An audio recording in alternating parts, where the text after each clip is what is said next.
હાલો બેન, વાળ સ્ટ્રેટ કરવાથી શરમાવશો તો બિલકુલ નહીં શરમાવાના, કેમ કે હેર તો એકદમ સરસ થઈ જાય છે. જો સ્ટ્રેટનિંગ કરેલા એકદમ સરસ થાય છે, એટલે હેર સ્ટ્રેટ કરવાથી શરમાવાનું બિલકુલ નથી. અને એકદમ બહુ ઓલા થઈ ગયા છે. પેલા પરમેટ કરાવી લેશે ને પછી નવા છે હેર 2-3 વર્ષ થઈ ગયા, 2 વર્ષ થયા. અને સ્ટ્રેટ કરાવીને આટલા લોંગ થઈ જાય, સરસ મજાનું થાય છે. આમ તો બહુ લોંગ થાય છે ને. ઓલા ઠેઠ અહીંયા જ પૂગે છે ખાલી. હા, આ નથી કરેલા છે ને એ ઠેઠ અહીંયા જ પૂગે છે ને. આમ સરસ થઈ ગયા છે. એ વરસ દી કેમ થાય ને પછી પાછા હરખા થઈ જ જાય. પછી થોડાક સેટિંગ કરાવી નાખી છે સરસ. તો સ્ટ્રેટ વાળ કરવાથી બિલકુલ શરમાવાને નહીં. જો અમારે મેડમ કાયમ સ્ટ્રેટ કરીને રાખે છે, કોઈના વાળ ખરાબ નથી થતા. સ્ટ્રેટ કરવાથી સારા જ રહીએ તમારે.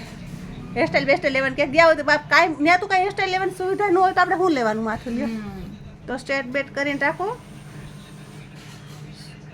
છોકરા નાના હોય તો શું કાંઈ છોકરાની મમ્મીઓ થયું કંઈ ગાંડિયું નથી થયા તો ત્યાંથી જ રહેવાનું એકદમ સરસ.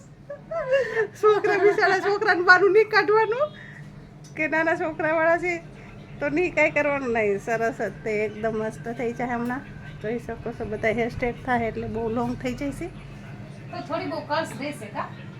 એ અંદરથી બહુ કટકા થઈ ગયા છે ને તમારે હેર, પણ એ થોડાક 6 મહિના વર્ષથી થાય ને એ પરમેન્ટ હેર કર્યા હોય એટલે પછી અંદરથી જે નવા આવ્યા હોય તો એ રીતના જ રહેવાના છે આપણે. તો એ રીતના બધે એકદમ સરસ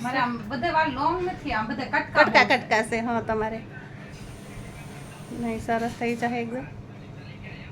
થોડોક ટાઈમ લાગે પરમેન્ટ, પણ તમે પરમેન્ટ કર્યા હોય ત્યારે બહુ સરસ લાગતો હોય ને એકદમ.